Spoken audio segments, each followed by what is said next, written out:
sobre un templo romano, ¿vale? O sea, aquí estamos viendo un edificio muchísimos siglos.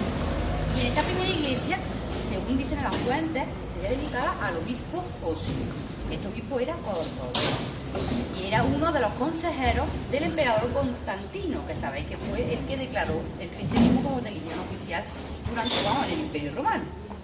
Él también, este obispo Osio, fue el que, digamos, uno de los propulsores del concilio de Nicea, que fue ya el que estableció la religión oficial como el cristianismo. Posteriormente, en el siglo IV, esta iglesia pasó a dedicarse a los mártires Fausto, Marcial y Januario. Un nombre súper bonito. Ya ves. Guardarlo para vuestros nietos, que tú pones Januario, que muy bonito. Bien, pues estaba dedicada a esos tres mártires. En la época árabe, esta era la catedral de Córdoba. Aquí era donde se reunía el obispo, etcétera, etcétera. Estamos hablando de la época omeya. ¿Te acordáis cuando hemos visto los paneles? La época que la convivencia era bastante buena. De hecho, yo siempre lo digo, como en el Museo de los Guadalmecinos que hablamos, en esa época realmente no había tres culturas porque convivieran las tres religiones, la cristiana, los musulmanes y los judíos. Había una cultura y tres religiones porque todo el mundo se expresaba igual. La gente hablaba en árabe, que era el idioma oficial, surgió hasta el estilo mudéjar, también llamado estilo de la convivencia, porque mezcla la influencia del arte cristiano y del arte musulmán. Es una fusión de esos dos estilos. La gente empezó a vestir igual, etcétera, etcétera. ¿Esto cuándo cambió? Con la llegada de las tribus del norte de África, los bereberes, almorávides y almohades. ¿Recordáis que os dije los almohades que eran muy radicales con la religión? Pues en esa época, evidentemente, ya no había ni iglesias, bueno, sí había, pero ya no había culto en las iglesias, ni en las sinagogas, etcétera, etcétera. Así fue cuando se abandonaron esos edificios. Con la conquista cristiana de la ciudad de Córdoba, que hizo Fernando III el Santo, él dividió la ciudad en diferentes collaciones. Cada collación era un barrio, y en cada uno de estos barrios colocó una iglesia que se encargaba de administrar pues esa zona, ese barrio, esa collación. Estas son las llamadas iglesias fernandinas, porque las mandó construir Fernando III el Santo. Bien, ¿qué pasó? Pues que en esa época se mandó restaurar y reconstruir esta iglesia que estaba abandonada y en muy mal estado, y se convirtió en la iglesia fernandina de San Pedro. A partir de ahí fue cuando empezó a llamarse San Pedro. Bien, con el paso de los siglos, la tradición popular, la gente siempre había contado que aquí estaban enterrados los restos de los mártires de Córdoba. Y muchos obispos los buscaron, ¿sabéis? Bueno, que alrededor de esta iglesia había un cementerio que llegaba hasta la calle La Palma, luego nos vamos a meter por esa calle para que veáis hasta dónde llegaba. Y siempre se buscaba por el interior del mar. Lo único que se encontró fue un marmorillo, un trozo de mármol más o menos redondito, así como, digamos, ovalado, en el que había unas inscripciones, pero que en su momento no se supieron traducir. En el siglo XVI, ¿qué pasó? Bueno, pues que la iglesia estaba en muy mal estado y ahí ya sí tuvieron que hacer una intervención bastante grande. Una intervención que tocó la cimentación del edificio porque querían sustentarlo bien para que no se viniera abajo la iglesia. Al excavar, encontraron un sarcófago de piedra muy grande con un agujero en la tapa. Se acordaron del marmolillo y resulta que lo trajeron y encajaba perfectamente ese marmolillo con el agujero de la tapa.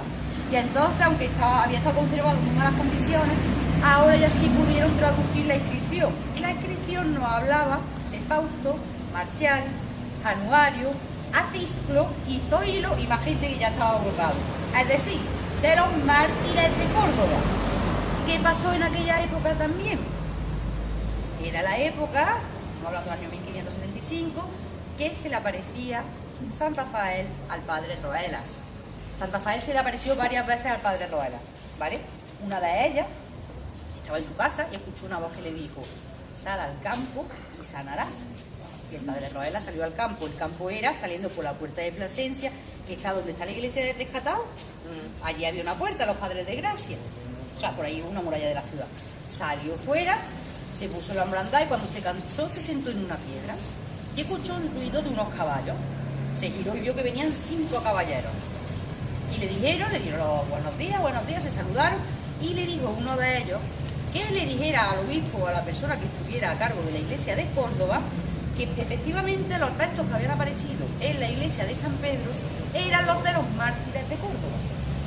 Él no le echó muchas cuentas porque el padre Roelas, como estaba enfermo, pensaban que todas estas cosas que él tenía eran alucinaciones. Él no. Pero bueno, digo, sí, pero no he hecho cuenta. Se giró y cuando volvió a mirar atrás ya no estaban los caballeros. Y eso sí le extrañó porque era un sitio llano y a él sí lo hubiese visto que fuera de lejos, porque habían desaparecido. Y De hecho, escuchó a uno decir, ¿qué gran campo era este cuando a mí me prendieron? Entonces se dedujo que esos 5 caballeros eran mártires de Córdoba, que se le habían aparecido para decirle que esos eran sus restos, ¿vale? De hecho, cerca de la biblioteca de Lepanto hay una calle que se llama Cinco Caballeros. Sí. Se llama así por esto. Y en esa calle... Por aquí hay una que no sé, cocina o algo así. Las 7 recuartas están ahí atrás. 7 recuartas, pero hay una que es 5 no sé qué, pero no, esa es de 5 caballeros. Bueno, que está saliendo de la moto. Pues en esa calle hay como una especie de triangulito, como una placita, donde hay unos restos de unas piedras, ¿vale? Que hay una mujer dice que se le aparece la Virgen y ha puesto una Virgen y ha hecho un templete. Pues la piedra donde está la Virgen esas piedras, son los restos de la cruz del Padre Roela, es decir, de la cruz que se colocó en el sitio donde se le habían aparecido los 5 caballeros al Padre Roela, ¿vale? Que sepáis que esas piedras no están ahí por casualidad, eran restos de esa cruz. Pasa que esta mujer ahora dice que se le aparece la Virgen y han hecho un templete, pero vamos, exactamente, pero que las piedras son de los restos de esa cruz. Bueno, bien. ¿Qué pasó con el Padre Roela? El Padre Roela, como digo, era un poco escéptico. Él pensaba que eran alucinaciones por su enfermedad, no se lo creía, y él fue a hablar con teólogos jesuitas para explicarle estas visiones que tenía. Y entonces le dijo uno de esos teólogos, si se te aparece una quinta vez, pregúntale quién es. Y ahí fue cuando el arcángel, el 7 de mayo de 1575, le hizo el juramento al Padre Roela. Le dijo, yo te juro por Jesucristo crucificado que soy Rafael. Y a partir de ahí viene, ¿no?, pues ya un poco la confirmación de que era San Rafael y demás. Bien, pues una vez que aparecieron esos restos, se enteraron que el Padre Roela se le habían aparecido los 5 caballeros, bueno, pues ya era la requete confirmación de que eran los restos de los mártires de Córdoba. Entonces aparecieron 15 cráneos y muchísimos huesos. Lo que hicieron fue meterlos en un arcón, cerrados por llaves, que de hecho están aquí expuestos, si algún día pasáis y pilláis esta iglesia abierta, que es muy difícil, están dentro en una capilla los restos de estos mártires. ¿Qué pasó? ¿Recordáis que hemos hablado antes de la iglesia de los santos mártires que había en la Ribera? Ellos decían que no, que los restos de los mártires estaban en esa iglesia. Entonces, ¿qué pasa? Hay una teoría que nos cuenta, y yo creo que es acertada, que cuando ya llegaron los almohades y empezó a radicalizarse los musulmanes y demás, pues lo que harían serían recoger los restos de todos los mártires que había por la iglesia, reunirlos juntos y los enterraron aquí, para que no los destrozaran, para que no los quemaran, para que no los tiraran o hicieran lo que fuera con esos restos. Entonces tiene mucho sentido que los juntaran todos y los tuvieran aquí. Entonces los meterían en ese sarcófago y en el marmolillo ese pusieron la inscripción de los nombres de todos los restos de mártires que habían recogido por toda Córdoba. Por eso también hablan de Santo Hilo y más. Lo que pasa es que están borrados y ya no se puede saber lo que es. Claro, entonces, ¿qué pasó? La gente iba allí con mucha devoción para los mártires, pero cuando vieron que los mártires realmente estaban aquí, pues ya esa iglesia o ese monasterio, digamos, que le fueron dando de lado y la gente empezó a venir aquí para adorar a estos mártires y entonces como que se quedó un poco en olvido esa iglesia y lo único que queda es la ermita que se construyó como símbolo de donde estuvo esa iglesia, con el sarcófago donde sí se dice que era donde realmente estaban los restos de Acisclo y Victoria. ¿Vale? Aunque Acisclo ahora ya estaría aquí. Todo esto, vamos a ver. Sí, de lo que van contando. Victoria le dijo que no, que aquí no estaba Victoria. ¿Qué Victoria? ¿Quién piensa que no existió? Porque de Victoria no se nos habla hasta el siglo XI. De Acisclo sí se nos habla en el siglo IV.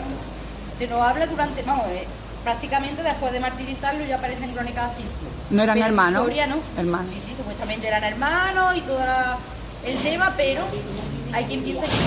donde habla el color, ¿no?